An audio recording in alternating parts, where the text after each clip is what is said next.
Hey everybody, hope you are doing super good. Now, it's been a while in the Academy since I've kind of sat down and take a very relaxed approach at doing something design orientated. Now, what I've kind of done here is I've kind of had to think about a little bit about kind of what do I use on a regular basis on my mobile phone, which I actually quite like. And what I'm going to do is I'm going to use this particular application here. Now, this is the kind of the mobile application that I use for my mobile provider. It just allows me to kind of check out the usual stuff like your billing, how much data you've used, and all this kind of stuff, and your bills and etc. And I really do like this particular application. It's really fluid, it's really slick, it works, it does exactly what it's intended to do, and it looks really pleasing to the eye. So what I thought I'd do in this particular session is I thought I'd just, let me just bring up some annotation stuff here. I thought what I'd do is let's see if we can reconstruct some of this kind of stuff in this particular video. We'll just take a really slow work through of it.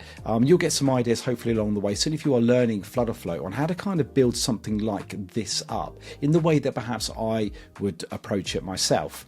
So what we got here is then at the top, then let's have a look here. So here we've kind of got like just like a button here at the top here, which will obviously take me off to another page. This particular area here is just a kind of typical number of rows that contain some text, so that's nothing difficult there. And then this bit here is a little bit more interesting because this is a kind of like a container that's kind of got over the top of it. It's kind of got like this rather large kind of like icon, this kind of semi kind of transparent.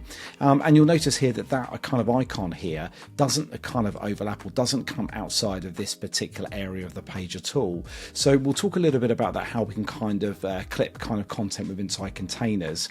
And then we kind of got these kind of overlapping kind of containers here. Now in this particular example, you can kind of see this is likely to be kind of a scrolling kind of row. You would scroll sort of left and right. I mean, we won't worry too much about the scrolling, but because that's very simple to implement. But kind of how have we done, how would the kind of the overlapping work? How does that kind of work in this particular application? So we'll cover that, and we'll talk a little bit about this particular area here where we've kind of got something very similar to that we've got kind of down here. Now, if you've seen many of my videos previously, we've talked about kind of reusability and all that kind of great stuff.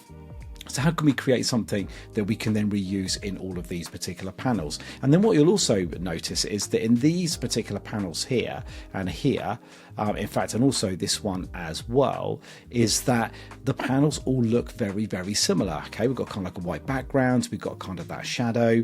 What we don't want to do in Flutterflow, of course, is we don't want to kind of like style these things up independently. So we want to use the power of theme widgets here to make sure that we can drive a very consistent user interface. So we'll talk a little bit about that. And then of course down here you've kind of got some panels here. You've kind of got this sort of green area here, which is a little bit interesting actually, and I'll talk to you a little bit about that when we get to it. But we've kind of got this area here where we've got this image here, we've got this background, and then of course we've got this white background here, and then we've got a number of different kind of widgets that we've kind of got inside that there as well. And then just down the bottom here we've kind of got this kind of custom kind of navigation bar. Now of course I've done this in other videos across my content where we've kind of built up sort of custom navigation bars, but we'll go through that again and I kind of show you kind of how to set up the kind of the bare essentials there.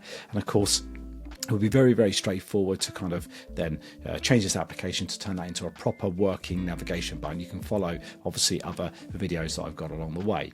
So this is quite a nice little application. It's a nice one for us to walk through on kind of how we would build something like this up kind of manually. I'll try to cover most of the areas here. I might kind of skip kind of just doing some very basic kind of widget kind of setup here, but primarily we'll kind of do something very similar to this, and hopefully you'll learn a few things along the way.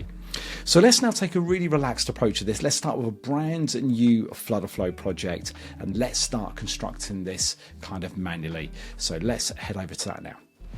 Okay, so we're almost ready to go then. So on the right hand side you can see here I've put the screenshot here. This is going to be our reference to what we are building here on the left hand side. You'll be able to see how all of that plays out, and we'll be referring to this quite a bit as we kind of start constructing that ourselves. So what I've done is in this particular project, as I said, this is kind of like a very vanilla Flutterflow project. There's not really a lot going on, but I've just done a little bit of setup just to make you aware of just before we start. So let me walk you through that. So here I've got my folders here which have got nothing, no pages or components in there at all. title, but I've got a folders here for my pages, which are just my home page here. Now down within inside this particular theme settings, I've set up some colors here that kind of match this particular project. Now I've kind of not covered all of the particular colors because some colors I probably won't use, but what I've kind of done is I've created pretty well much your primary and your secondary colors here to match this particular color here. In fact, let me just get my annotation on here so we can start pointing out some of these areas here. So this particular color here, oh, wrong way.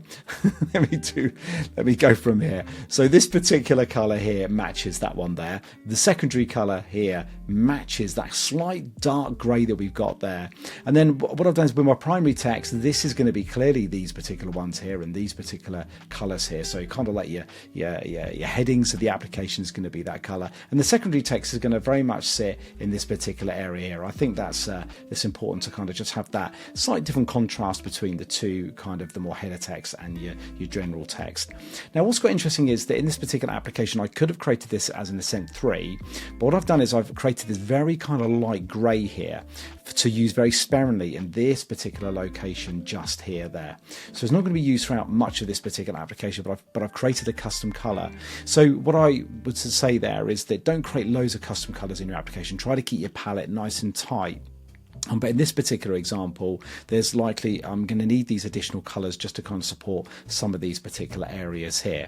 Now you can see the blue is matching up just to this here. Again, it's an extended color. It's not kind of used, hugely throughout this particular application, but it is used in places to kind of up here, there, and obviously, as I said, just down there as well. And these are the same colors. Now the alternate text here, you can see here I've kind of got no other color other than info. But what I've decided to do is I've decided to set my alternate text here to match this particular area up here on these particular items, because this is kind of like a very, very kind of dark panel. So what I've gave myself the opportunity to do is kind of separate the use of this color, whereas I might want to use this info elsewhere in the application, and I may want to distinguish between the two, certainly if I'm doing like a light and dark mode type application.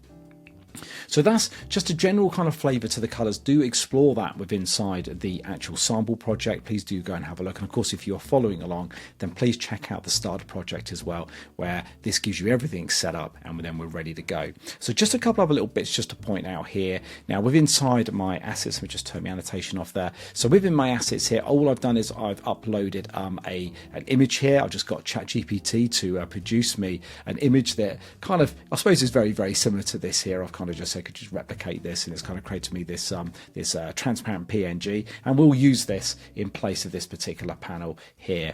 And then I think that's basically it. And oh, actually, there's just one other thing I'm going to point out here on my home page. Then what I've done is I've turned the safe area off here because I want to utilize the full space of my application. And what we'll do is we'll compensate for kind of the status bar at the top of the application, and of course the safe area at the bottom of the application on a typical iPhone, where you kind of want to make sure that you don't get the notch at the top, of course, overlapping kind of your application, but also as well the kind of the bit at the bottom of an iPhone. I'm not a major iPhone user. I'm more of an Android person, but certainly that's we're going to turn safe area up to, and we'll compensate with that within inside the application.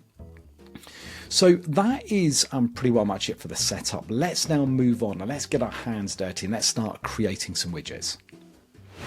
Okay, so as I mentioned before then, this application pretty well much scrolls everything on the home page. The only difference is this particular kind of navigation bar just kind of sits sort of static at the bottom of the page, and everything else underneath it, when it overflows the page, will then scroll up out of the display. So this whole section will kind of scroll up off the actual page itself. So let's now focus on, let's put in that bit together then. So the first thing I'm going to need to do here is I'm going to introduce a stack.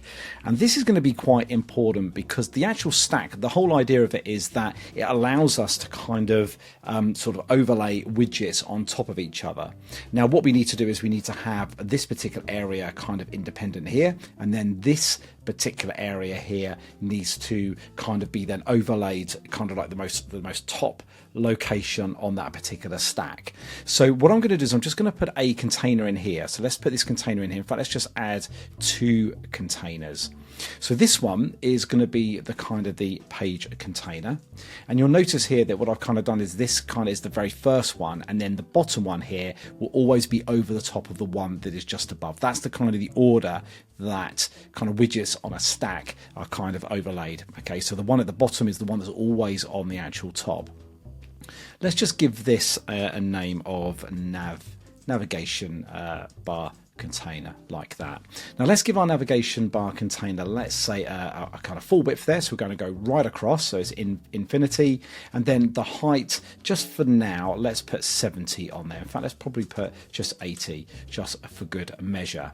Now you can see just underneath it, I've just got this kind of stack here. Now what I'm going to do is I'm just going, sorry, the container I've just got underneath. So what I'm going to kind of do is I'm going to kind of just remove the secondary background from that at the moment, so it now becomes kind of invisible. And what I'm going to do is I'm just going to take off the width, and I'm just going to take off the height, and I'm just going to let the height, in fact, be the full size. In fact, what I'll do is I'll keep the width as the full size as well. So we've kind of just got this, the whole size here. So now we've kind of got like a container that's ready to take receipt of more widgets in just a moment. But the navigation bar container, you can see that it's kind of just stuck at the top. We need it just down the bottom here like that. So what we can do is we can go to the stack, and then we've kind of got this default child alignment. And at the moment, there's nothing being set by default. It's going to be at the top. But if I just hit this to the bottom, you can now see that this is now pretty well much locked to the bottom of the screen, and the container that's underneath it is kind of full screen.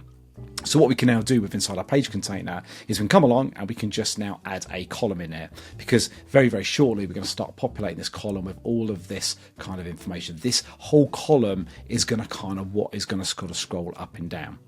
So that is important. Now we'll come back to the navigation bar container shortly, when we'll kind of start adding in kind of these icons here, just to give us that kind of graphical representation.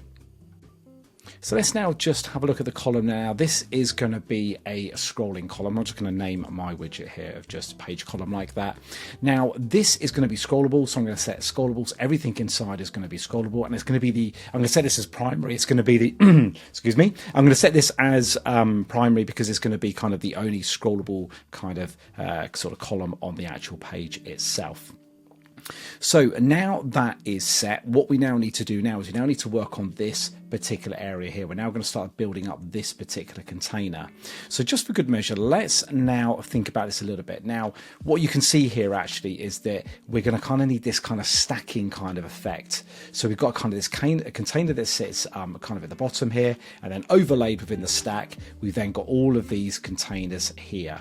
So let's now put the stack container, the stack widget in. So let's just put the stack in like that. Now, inside this particular stack, I'm now going to put a container in there for now. Now let's just set this out to be kind of the full width, and then I'm going to set this, I'm just going to guess here and say 260 just for good measure. So let's now work on this particular container. Now in this particular container, you can kind of see here that I've kind of got this kind of like this sort of dark kind of green background, and then on top of that you can see then I've kind of got this whopping great kind of icon that's kind of just overlaid. So what I've then got on top of that, then I've kind of got further kind of widgets like this particular one here and these particular ones here. So again, I'm going to want to implement another stack again. So stacks are becoming our friend at this moment in time. So within that container, let's now add a stack in again. So let's just do a search for that, and there's the stack there. And now we can start adding in all of the kind of the details that we need. So for the container, what we're going to do is, I think we're just going to set this as our kind of our fill color here. Let's set this then as our primary color like that. And then with inside this particular stack, let's think about what we now need. So we're going to need an icon. So let's add the icon in here like that. There goes the icon. Now we can't quite see that at this moment in time, but let's set the, let's kind of have a look and have a think about what this icon's going to be. So let's have a look, is it like a fingerprint like that, like a giant fingerprint? Let's set that. You can just see up at the top left there. Let's make this massive. Let's say 500. So that's quite big.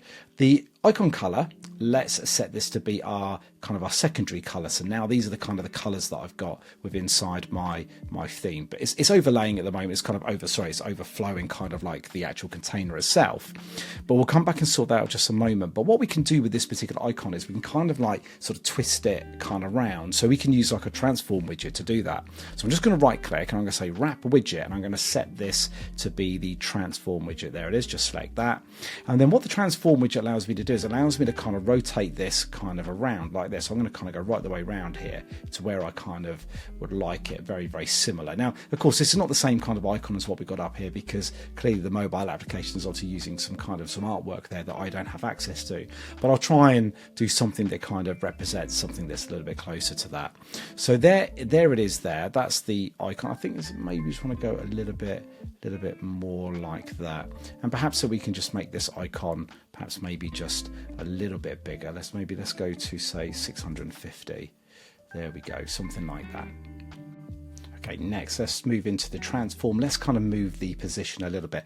So we're just going to move this down to something like -60. Let's just move this up a little bit actually, and then this we can move across to 100. So it just gives us a slightly better placement for this kind of icon.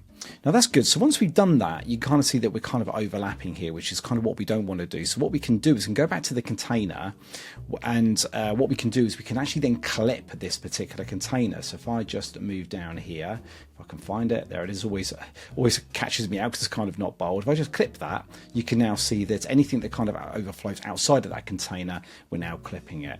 So that looks quite nice. So that's pretty well much it. That's kind of the background. That's all done for us, and let's just minimize that down. Now, because we're in a stack here and we're in the container, we can now are ready to now introduce our next widget. This just needs to go on here. Now, before I do that, what I'm going to do is I'm just going to go through and I'm just going to rename these widgets, because, you know, if you've seen my videos in the past, I do like to rename my widgets, but I'm just going to spare you the time. I'm just going to quickly rename those, then it just gives us a good reference point to these widgets a little bit further down the line.